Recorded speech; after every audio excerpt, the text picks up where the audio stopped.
చెరువుల పరిరక్షణ, అక్రమ నిర్మాణాలకు అడ్డుకట్ట వేసేందుకు ఏర్పాటైన హైడ్రా పరిధి ఔటర్ రింగ్ రోడ్ వరకే అని మొదట్లో అన్నది రేవంత్ సర్కార్. కానీ 111 జీవో పరిధిలోని ట్విన్ రిజర్వాయిర్స్ పరివాహక ప్రాంతంలో సింహభాగం ఓఆర్ఆర్ అవతల ఉంది. విచ్చలవిడి అక్రమ కట్టడాలకు కేర్ ఆఫ్ అడ్రస్గా మారాయి 111 జీవో పరిధిలోని అనేక ప్రాంతాలు. ఇప్పుడు ఈ కట్టడాలపై హైడ్రా కన్నుపడింది. అందుకే హైడ్రా పరిధిని హద్దులు దాటించాలని ప్రభుత్వం ఫిక్స్ అయింది. దాని తగ్గట్టే నెక్స్ట్ స్పాట్ పడబోయేది వీటికే అని ఓ లిస్ట్ సోషల్ మీడియాలో సర్క్యులేట్ అవుతుంది. అంతేకాదు, కూల్చివేతలకు సంబంధించిన నోటీస్ విషయంలో హైడ్రాకి ఫ్రీ హ్యాండ్ ఇవ్వాలని డిసైడ్ అయింది ప్రభుత్వం. నోటీసులు పేరు చెప్పి హైడ్రా పనులు అడ్డుకోవాలని చూసేవారి ఎత్తుగడలకు చెక్ పెట్టేస్తూ ముందస్తు హెచ్చరికలు జారీ చేసే అధికారం కూడా ఆ సంస్థకే కట్టబెట్టాలని నిర్ణయించింది.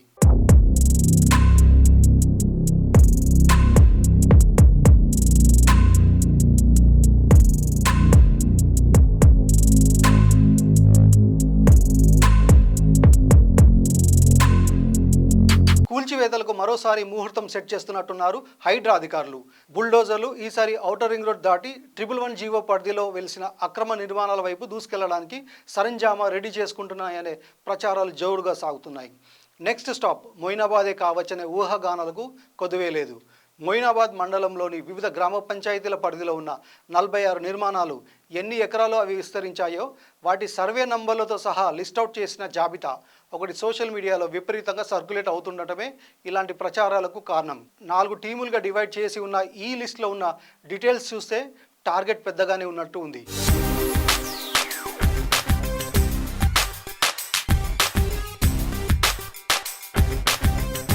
ఇప్పటికే మున్సిపల్ రెవెన్యూ అధికారులు శంషాబాద్ మున్సిపాలిటీ పరిధిలోని కిషన్గూడ, రాళ్లగూడ, బండ్లగూడ, మున్సిపల్ కార్పొరేషన్ పరిధిలో కొన్ని కాలనీలు, మొయినాబాద్ పరిధిలోని చిల్కూరు, సురంగల్, కనకమామిడి ప్రాంతాల్లో అక్రమ నిర్మాణాలపై సమాచారాన్ని సేకరించారనే ప్రచారం జరుగుతోంది.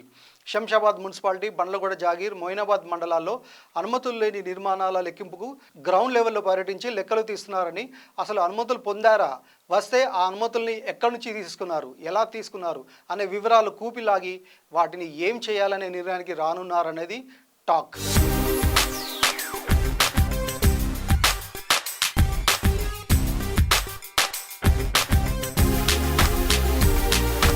జాబితా ప్రకారం చూస్తే మొయినాబాద్లోని వివిధ గ్రామ పంచాయతీల పరిధిలో వ్యక్తులు, సంస్థల ఖాతాలో ఎకరాలకు ఎకరాలు ఉన్నాయి.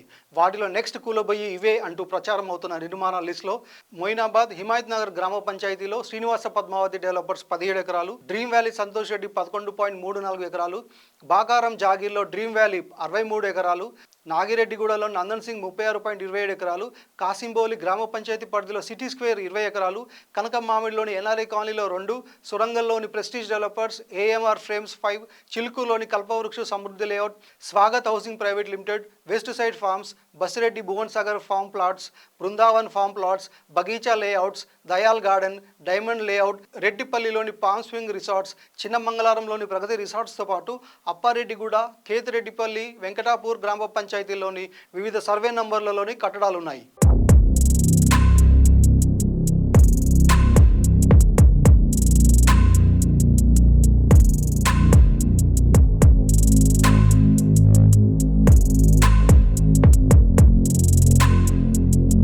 నిజంగానే కూల్చేస్తారా అంటే ఇటు సీఎం రేవంత్ నుంచి, అటు హైడ్రా కమిషనర్ రంగనాథ్ నుంచి అవుననే సమాధానం వస్తుంది. అక్రమ నిర్మాణాల కూల్చివేత విషయంలో మాటలు లేవు, మాట్లాడుకోవడాలు లేవు, పరిధి దాటితే అంతే సంగతులు అంటూ ముక్కుసూటిగా వెళ్తున్నారు తెలంగాణ సీఎం రేవంత్ రెడ్డి.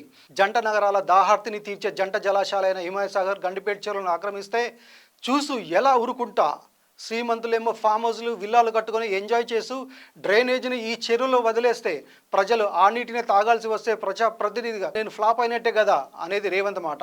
అందుకే ఎవరైనా ఐ డోంట్ కేర్, ఈ విషయంలో నేను హైడ్రా ఇద్దరం వెనుకడుగు వేసే ప్రసక్తే లేదని తేల్చేశారు రేవంత్ రెడ్డి. ఒకటే మాట అడగదలుచుకున్నా, ఇవాళ వాళ్ళ విలాసవంతమైన జీవితం కోసం నిర్మించుకున్న ఫామ్ హౌజుల నుంచి వచ్చే డ్రైనేజ్ గండిపేటలో హిమాయత్ సాగర్ తాగునీటిలో కలిపితే ఆ నీళ్లు హైదరాబాదు నగరానికి తాగడానికి సరఫరా చేస్తుంటే వాళ్ళు నిర్మించిన అక్రమ నిర్మాణాలను వదిలేస్తే ఇక నేను ప్రజాప్రతినిధిగా విఫలమైనట్ట కాదా మీరు ఒక్కసారి ఆలోచన చేయండి.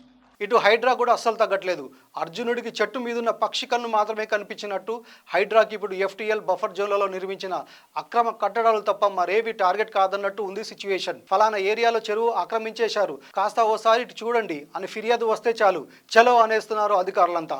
టేపులు పట్టుకొని సర్వేలు చేస్తూ వణుకు పుట్టిస్తున్నారు. స్వయంగా హైడ్రా కమిషనర్ రంగనాథ్ మ్యాపులు పట్టుకొని ఫీల్డ్లోకి దిగడంతో బెంబేలెదుతున్నారు కబ్జాదారులంతా. అంగుళం తేడా వచ్చినా అంతే సంగతులు.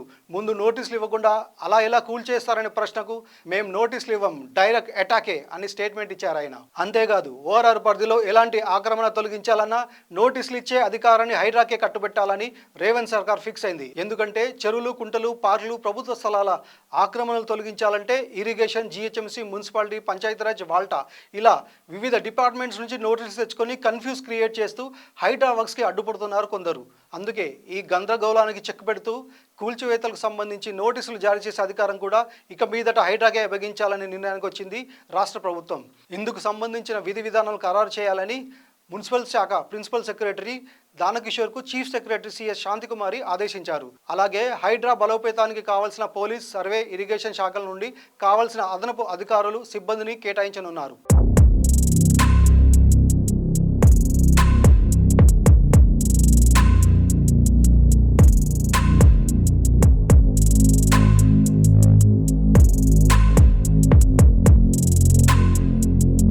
అంతేకాదు ఎఫ్టీఎల్, నాలా ఎంక్రోచ్మెంట్, ప్రభుత్వ స్థలాలు, పార్కుల సంరక్షణను కూడా హైడ్రా పరిధిలోకి తేనున్నారు. ఇక జలమండలి పరిధి కింద ఉన్న గండిపేట, హిమాయసాగర్ చెరువు పరిరక్షణ సైతం హైడ్రా పరిధిలోకే రానుంది. అంటే హైడ్రాకి ఫుల్ పవర్స్ ఇచ్చేసినట్లే. సాధారణ సిబ్బంది ఉంటేనే ఆడలెత్తిస్తున్న హైడ్రా ఇక మీదట మరింత చెలరేగిపోవడం ఖాయం.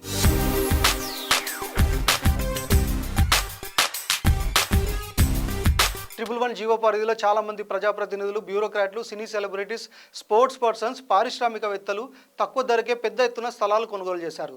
వాటిలో నివాస వాణిజ్య సముదాయాలు, ఫామ్ హౌస్లు, రిసార్ట్లను నిర్మించుకున్నారు. మరి ప్రభుత్వం వాటిని టచ్ చేస్తుందా? ఆ అక్రమ నిర్మాణాలపైకి బుల్డోజర్లు వెళతాయా అనేది ఇప్పుడు పెద్ద ప్రశ్న. మరోవైపు ట్రిపుల్ 1 జీవోని తొలగిస్తారనే ప్రచారము అంతే గట్టిగా జరుగుతోంది. ఇదంతా ఆచరణలోకి వచ్చేలోపు తమ పని కానిచ్చేయాలని హడావిడిగా బహుళ అంతస్తులు నిర్మించేస్తున్నారు కొందరు. ముందైతే భవనాలు కట్టేద్దాం, తర్వాత అనుమతులు తీసుకుందామనే ఆలోచన వారిది. ఒకవేళ ట్రిపుల్ 1 జీవో స్థానంలో కొత్తదాన్ని తీసుకొస్తే భూముల ధరలు పెరుగుతాయని ముందే కొనుగోలు చేసి బహుళ అంతస్తులను కట్టేస్తున్నారు. రోజుల వ్యవధిలోనే పిల్లర్లు, ఇటుకలతో నిర్మాణాలు చేసి శంషాబాద్, బండ్లగూడ, జాగీర్, నార్సింగి, మొయినాబాద్కు సమీపంలో ఉండేవారికి ఫ్లాట్లు విక్రయిస్తున్నారు.